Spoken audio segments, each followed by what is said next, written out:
caught in the crossfire. It's caught in the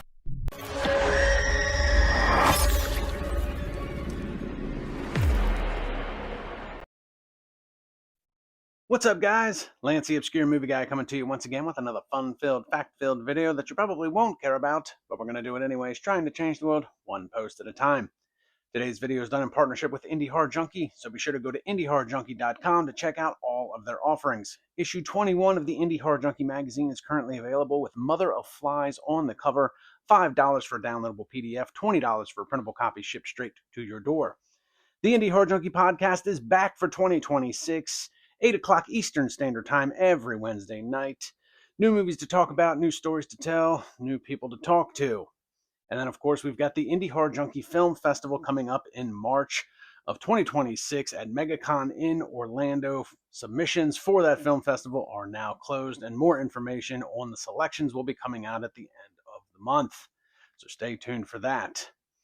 And you can also check out tarotcards.com, the free trading card downloadable app on Google Play or your iOS, because Indie Horror Junkie is now featured in that as well. Each month, Tarot Cards will feature a cover from one of past magazines. Collect all 12 to get the coveted issue 13 cover, a part of your collection. So go download Tarot Cards today and start trading with your friends. It's completely free. It's a really good time. I've been doing it myself this year, and I've been having a blast with it. So check out Tarot Cards. You can also go to tarotcards.com for some physical copies of some limited edition cards from your favorite indie horror films.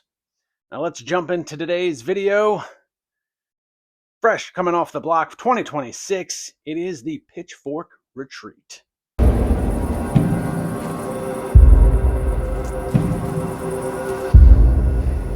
This is where you will all be staying while you're with us. An important facet of our retreat is that we are removed from the distractions of the outside world. We want you fully engaged with this competition. We're all very happy to have you here.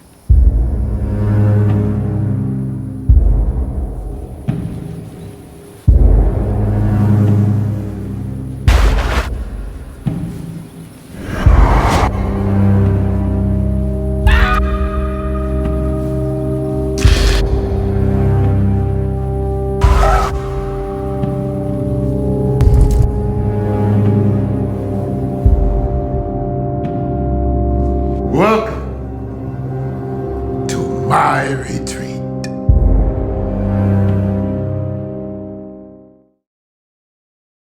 The Pitchfork Retreat was written by Gregory Van Voorhees and directed by Gregory and his sister Nicole Van Voorhees. It stars Nicole along with Lukas Hassel and Joseph Reitman. It tells the story of three authors who go to a secluded cabin retreat in the woods and enter a writing contest in hopes of having their story published at the end of the weekend if they win said competition throughout the course of the time that they're there. However, things are not always what they seem. The movie immediately builds tension from the word go. The opening scene is creepy as it is, and it builds tension with its music, its scenery. The retreat itself has some sort of like cult-like status with workers on hand and a host played by Tony Todd nonetheless, to keep you engaged in what is happening. It is a slow burn of a film, but is a slow burn in the best way possible. Now, from a production standpoint, I have no qualms with anything with this film. It's done in part with Fuzz on the Lens Productions. If anybody's familiar with them, they're the ones that have been behind Screenboat, Stream, the Terrifier franchise. So Fuzz on the Lens Productions has got a lot of history in doing horror-themed things. And I will say that this was quite the departure from the normal blood and gore that we see with like Terrifier, and we saw with a little bit of Stream and a little bit of Screamboat. But this is a huge departure because this is more of a psychological thriller than it is of a blood and gore slasher flick. And much like other Fuzz on the Lens productions, this has an all-star horror cast. First of all, we obviously talked about Lukas Hassel. We just talked about him recently in The House of Abraham, and he's back in this film as well. You've got Danielle Harris, who is in Stream. We have Joseph Reitman, who would probably be best known as, I think, the bad Santa Claus in the short-lived but hilarious sci-fi series Happy. We also have appearances by Dee Wallace, horror legend, Adrienne Barbeau. Take me back and grab me a pink jumpsuit and a Lamborghini. If you don't get that joke, then you guys need to go see Cannonball Run and Cannonball Run 2. You also have Elliot Fullman, who played Jonathan in the Terrifier franchise. He was the brother, if anybody knows him. And then obviously Tony Todd. This was not the last thing that he filmed because obviously he was in Destination Bloodlines or Final Destination Bloodlines, but this is probably the last thing that he's in that's getting released. And unfortunately, Tony Todd never got to see the finished product, but he plays a great part, as he does in all of his things. So, I mean, a great cast bringing this stellar film together. Unbelievably well done by all parties. I don't want to give too much away in the way of the plot, but the three writers that show up, which is Nicole, Lukas, and Joseph Reitman, their respective characters, they show up for this writing competition. And it's all about writing a story that also lies within your truth. And that comes to light towards the last part of this film. But it was incredibly well written.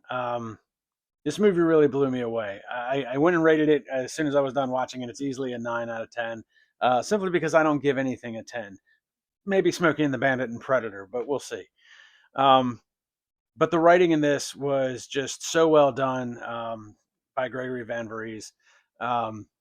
It's incredible, the pieces to the puzzle that fall into place at the end of this film, and you get this reveal, and you're like, I don't know, it made me feel dumb in a good way, not in a bad way. The movie is not actively trying to make you feel dumb, but it made me feel dumb because when you see the reveal, you're like, it's in front of my freaking face the whole time, and I can't believe I didn't see it. You're so engaged with the story arc, the tension building, and the character drama that you miss a lot of the subtext the first time through. And even though it's a slow burn in the best way possible because there's so much tension building between the characters and between the overall story arc.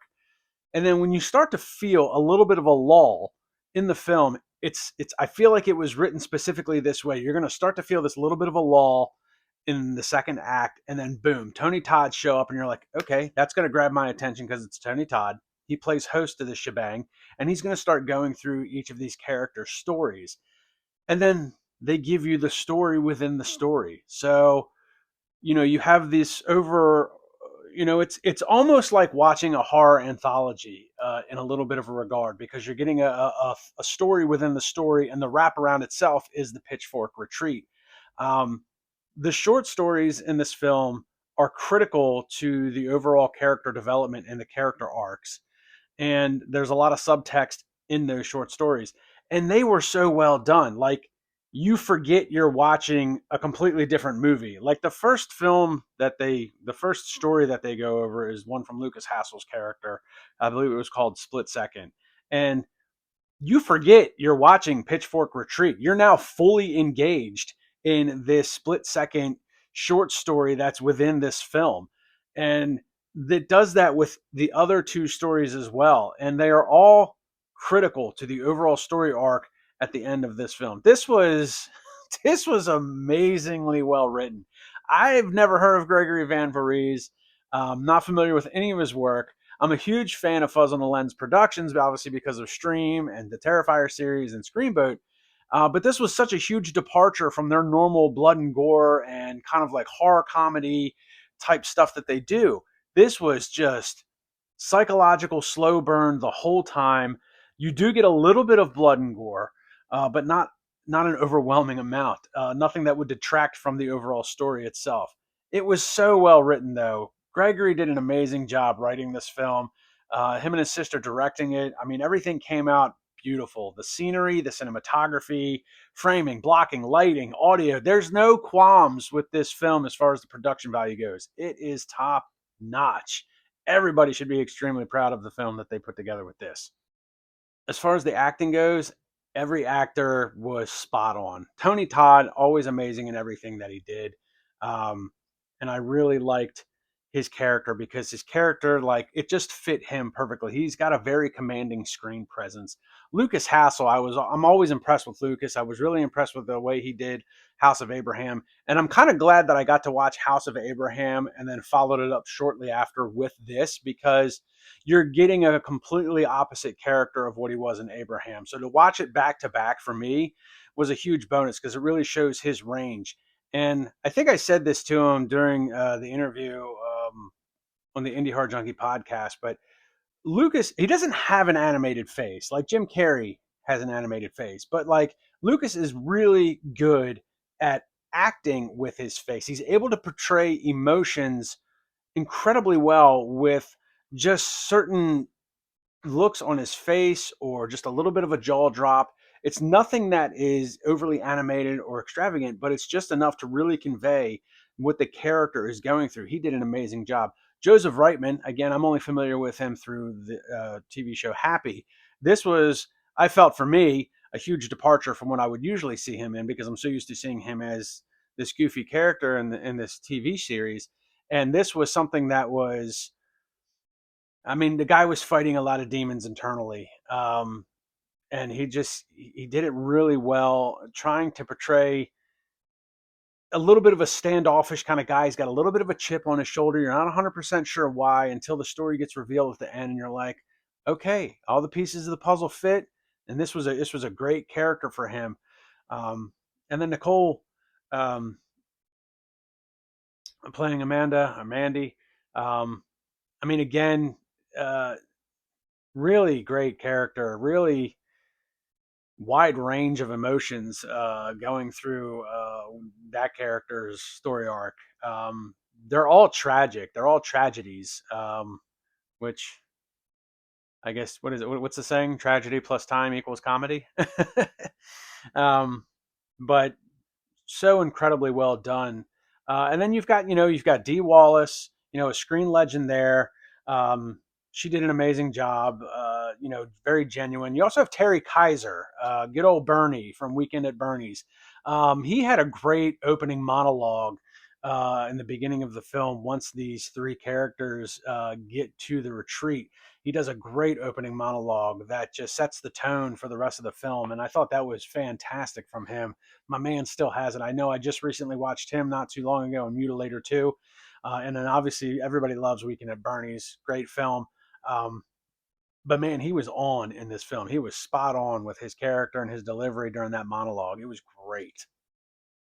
Overall, man, this was a really, really well executed, well written, well directed film. I mean, really, it is spot on. It is a really good film to watch. I mean, like I said, it's a slow burn in the best way possible, And like I said, you start to feel a little bit of a lull, and I feel like it was there with intent. And you get Tony Todd that immediately grabs your attention, and then you get thrown into these three other stories that are just as engaging as the original story itself. And everything comes together at the end in an unbelievable reveal that was in front of your face the whole time. So incredibly well done by all parties involved. Gregory and Nicole Van Verrees, amazing job writing and directing it. The cast did an amazing job portraying the characters, and Fuzz on the Lens Productions, you nailed this one out of the park. This was a phenomenal film, and I highly recommend it to everybody. People need to see this film, so be sure to look for it in streaming services coming later this year. It is not currently available, but it is going to be out soon, and you're not going to want to miss it. I highly recommend this film. So you can also, if you want more information on the film, you can check out episode 114 of the Indie Hard Junkie podcast. They just had Gregory, Nicole, Michael Levy, who's a part of Fuzz on the Lens Productions, and Lukas Hassel on that episode. You can also check out Lukas in episode 110 of the Indie Hard Junkie podcast. We touched on the Pitchfork Retreat in that podcast. We talked more about House of Abraham on that one, but they had a lot of the cast and crew in episode 114 that just came out last week. So go check out the Indie Hard Junkie podcast, episode 114, for more information on the Pitchfork Retreat. You can also get issue 21, and Pitchfork Retreat is inside of that issue if you want more information on that. So Pitchfork Retreat, check it out. It's coming down the pipeline. It's an amazing watch. Like, subscribe, and comment to my YouTube channel. Check me out on Facebook and Instagram, and I will see everybody in the next video.